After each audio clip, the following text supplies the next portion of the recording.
Welcome back, everyone, to another deep dive. And today we're tackling something I think a lot of you might be interested in.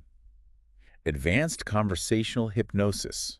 ACH. ACH, yeah. Now, I've got to say, some of the stuff we dug up for this deep dive is seriously thought-provoking, especially for folks like us who are used to more traditional hypnotherapy approaches, Right. with all the scripts and techniques. Yeah, and the protocols. Exactly. Yeah. But ACH kind of throws all that out the window, right? Yeah, it really does. ACH is all about, well, it shifts the focus away from us, away from what we do as practitioners, Okay. and really puts the spotlight on the client's internal world, like their own unique perceptions. So instead of us trying to fix them with our hypnotherapy toolbox, it's more about helping them untangle whatever's going on in their own minds. That's a great way to put it. It's like instead of forcing change, we're helping them unravel those deeply held perceptions and conclusions that are at the root of their problems. I like that. It's like untying those knots. Yes.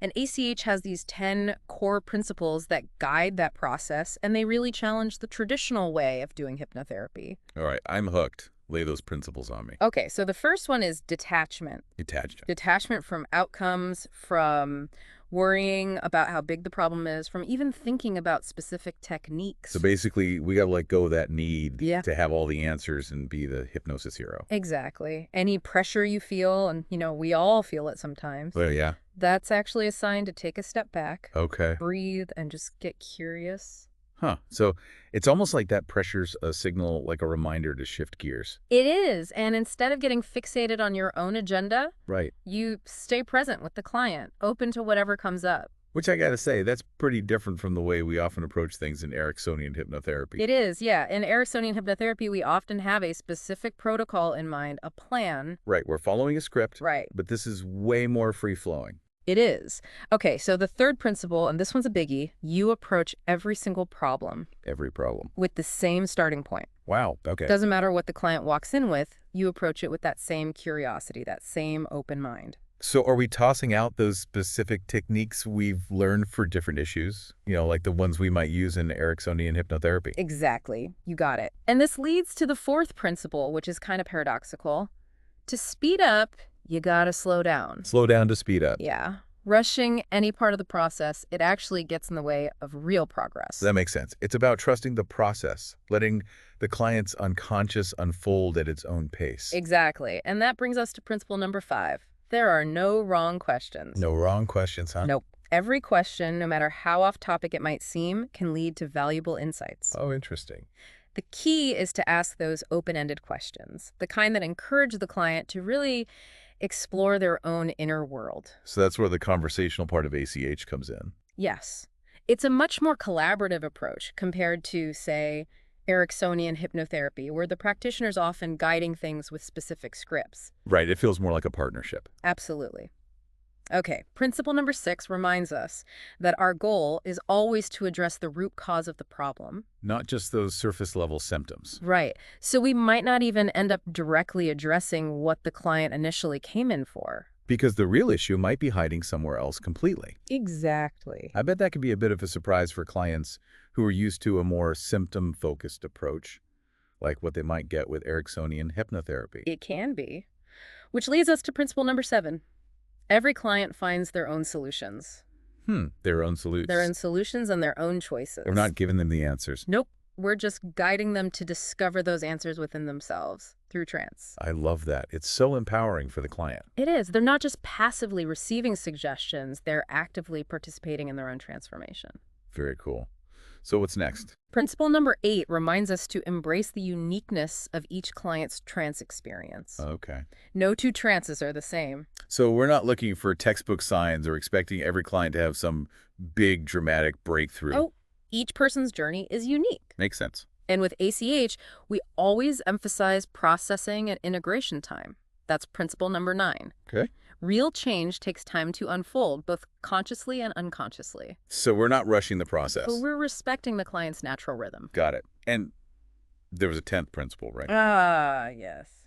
Principle number 10, hypnosis is the icing on the cake.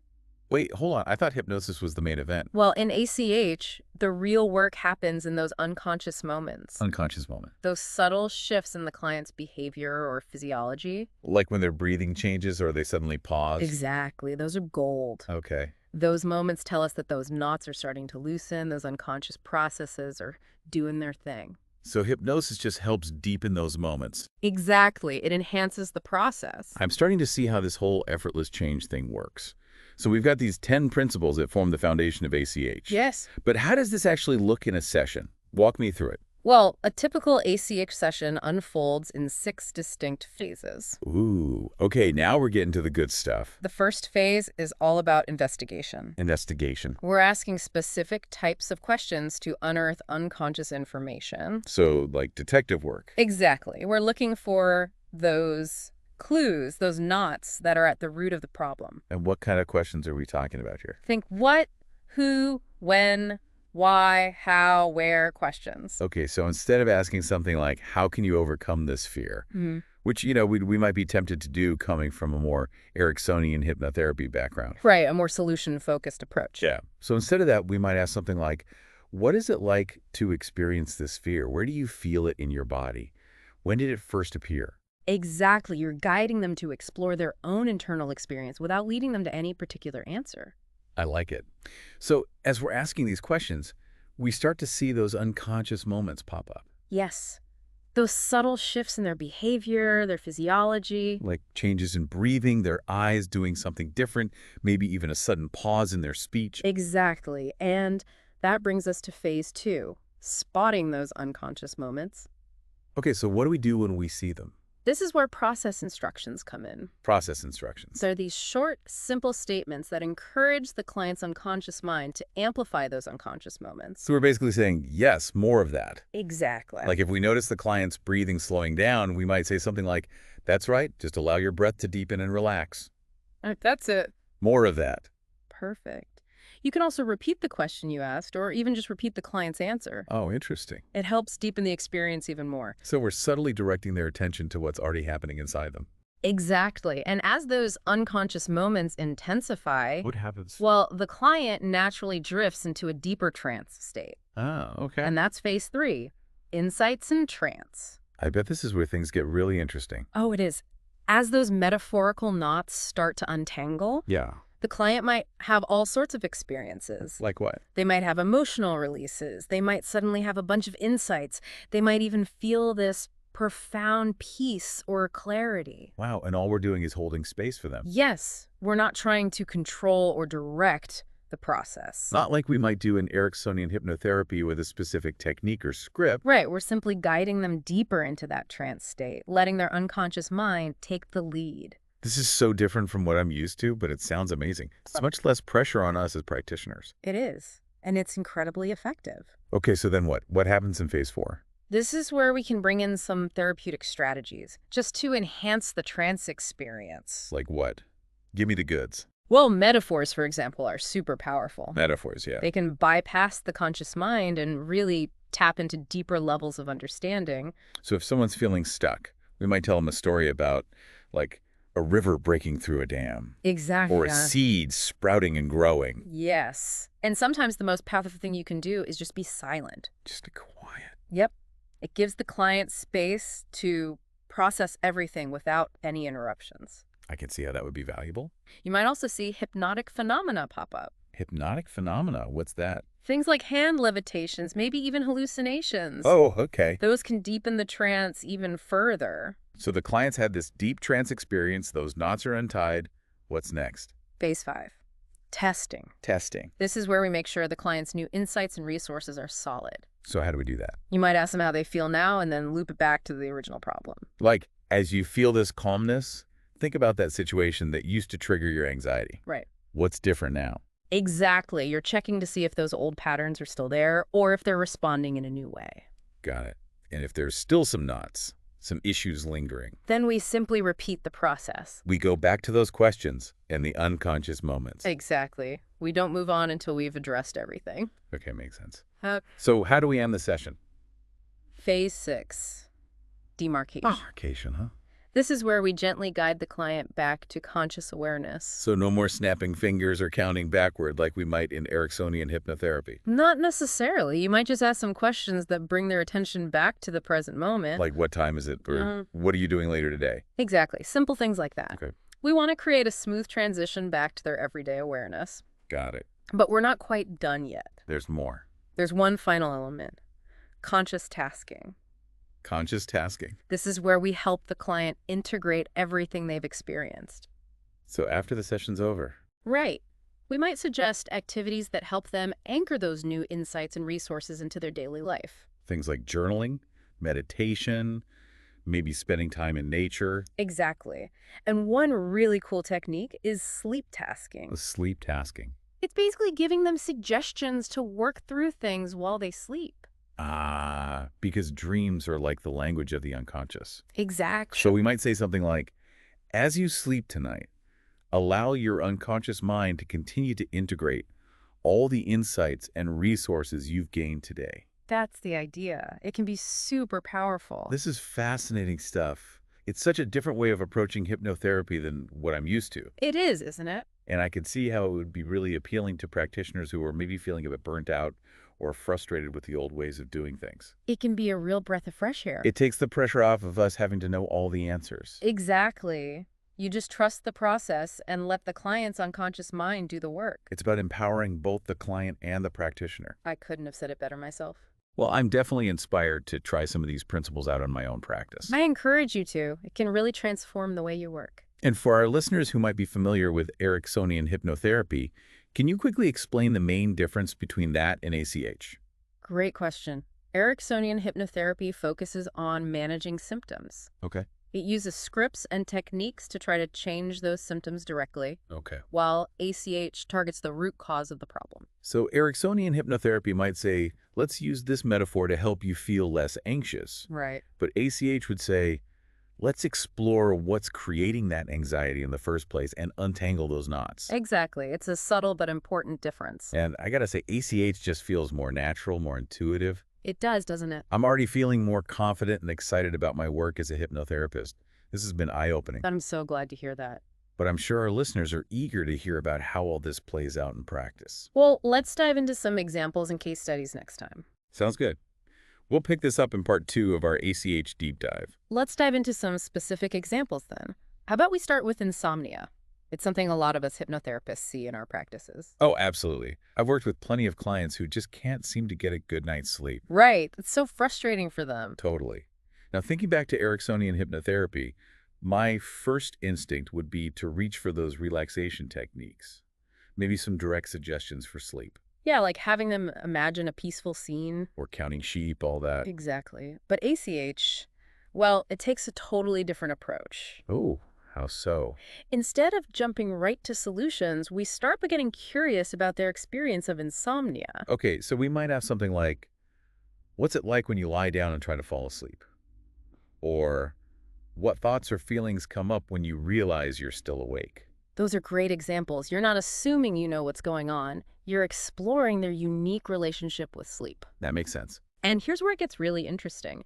As you're asking these questions, you might notice those subtle shifts. Like unconscious moments. Exactly. Maybe their breathing changes or they shift their posture a little. Maybe their gaze softens. With tiny little cues. Those are gold.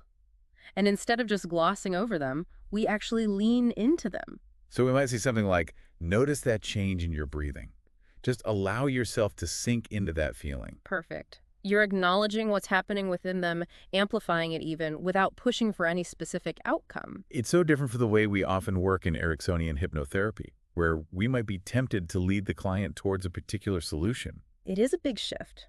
But with ACH, you're not forcing anything, you're just facilitating this natural unfolding. It's more like we're dancing with the client's unconscious, rather than trying to control it. I love that analogy, and as they go deeper into that trance state, we continue to ask those open-ended questions, allowing those limiting beliefs to unravel organically. So in that insomnia example, as the client goes deeper, they might start to realize that their sleeplessness is actually tied to, I don't know, maybe unresolved stress from work or anxieties about an upcoming presentation. Exactly. They might even connect it back to childhood experiences, things they weren't even consciously aware of before. Wow, so instead of just treating the symptom of not being able to sleep, we're addressing the root cause, whatever it might be. Exactly. And once they've made that connection on an unconscious level, that's when real, lasting change can happen.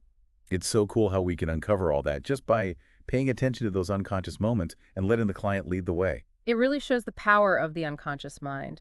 And remember, with ACH, we're not necessarily looking for those big dramatic breakthroughs. Right. It's not about having them suddenly jump up and shout, "I'm cured." Haha, exactly. Sometimes the changes are subtle, but they stick because they're coming from within. Okay, so we've seen how ACH can work with insomnia. What about something like a fear of public speaking? I feel like that's another common one. Great example. Now, in Ericksonian hypnotherapy, our instinct might be to use direct suggestions. Like telling them it's not scary or having them visualize themselves feeling confident on stage, Right, but that can actually create resistance. especially if the fear runs deep. Exactly. ACH would take a different route. Let me guess. We start by acknowledging their fear. You got it. We might say something like, public speaking can be really tough. Tell me, what's it like for you? Okay, so we're validating their experience. Exactly. And then we dive into those open-ended questions. Things like, when did this fear first show up? Or, what's the worst thing you imagine happening when you speak in public? Yes. And all the while, we're not just listening to their words, but also tuning into their body language, watching for those unconscious moments. So if we see their breathing change or their hands clench, or maybe their voice gets a little shaky, Those are all clues, and instead of ignoring them, we gently guide their attention to those sensations. we might say, notice that feeling in your chest. Stay with that for a moment. What's happening there? Perfect. Just that simple acknowledgement can unlock amazing insights. So much more powerful than trying to force positive suggestions on them. It really is. They might realize that their fear stems from, I don't know, maybe a childhood experience of being humiliated or laughed at. And once they've made that connection, they can start to reframe those old beliefs. Exactly. It's about untangling those knots from the past Right. rather than just trying to cover them up with affirmations. I love that. It's like we're helping them rewrite their own internal script. That's a great way to put it. And remember, this all happens through gentle exploration and guidance, not by forcing anything. It's incredible how versatile ACH is. It really is. And one of the biggest benefits for practitioners is that it allows you to work so much more effortlessly. Oh, I can imagine. No more racking your brain for the perfect technique or worrying about saying the right thing. It's liberating, isn't it? You just trust the process and let the client's unconscious do the work. It feels like such a relief. It is, and the results are often amazing. Well, I'm definitely feeling inspired to try some of this out in my own practice. I highly recommend it. It might feel a little strange at first to let go of that control, but the rewards are definitely worth it. I'm ready to embrace the unknown. That's the spirit. This has been such a great conversation. It's really shifted my perspective on hypnotherapy. Mine too. And I'm sure our listeners are feeling the same way. But we've covered a lot of ground today. We have. Maybe it's time to wrap things up here. Okay, sounds good. But before we go, I just want to say that I'm already feeling more confident and excited about my work with clients. I'm so happy to hear that. And remember, this is just the beginning of your journey with ACH. There's always more to learn. But for now, we'll let our listeners digest everything we've talked about. Sounds good. And we're back. It's the final part of our ACH deep dive. I don't know about you, but I'm still processing everything we talked about. Me too. So much good stuff. It is, isn't it? And even if you just take away a few of these principles and start experimenting with them in your practice, I think you'll be amazed at the difference it makes. I'm definitely ready to start playing around with some of this stuff. But before we wrap up, Yeah. I bet our listeners are wondering where they can go to learn more. Oh, absolutely. There are tons of resources out there, Oh, good. articles, videos, Yeah. even whole books dedicated to ACH. Perfect. We'll make sure to include some links in the show notes for everyone. Yeah, and if you really want to dive deep, Mm-hmm. there are workshops and training programs led by, some really experienced ACH practitioners. Right. Nothing beats that hands-on experience, right? Definitely. And, learning from others who've been doing this for a while, it's so valuable. It is. And speaking of learning and growing, as we wrap up our ACH deep dive, I want to leave you with a bit of a challenge, a question to ponder. Ooh, I love a good challenge. Hit me with it. How can you apply these ACH principles not just in your hypnotherapy practice, Right. but in your own life? Wow, I hadn't thought about that. Think about it. Those unconscious moments, they don't just happen in therapy sessions, right? Yeah. They're happening all the time. Yeah, they are, aren't they? In our relationships, at work, everywhere. So if we can get better at spotting those moments at working with them. Exactly. We could bring that same effortless change into other parts of our lives. That's the idea. And remember that principle of detachment, Yeah, letting go of the need to control everything. right? That can be a game changer, especially when things get tough. So instead of getting all caught up in our reactions, we can just take a step back, get curious, and trust the process. Exactly. You might even surprise yourself with the breakthroughs you have. I like that. This has been such an amazing deep dive. I feel like my whole understanding of hypnotherapy has shifted. I'm so glad to hear that. And for our listeners out there, we'd love to hear from you. What resonated with you about ACH? Yeah, what questions came up for you? Share your thoughts in the comments or connect with us on social media. Let's keep this conversation going. And remember, sometimes the most profound changes happen when we let go of control and embrace the power of the unconscious. Until next time, keep diving deep.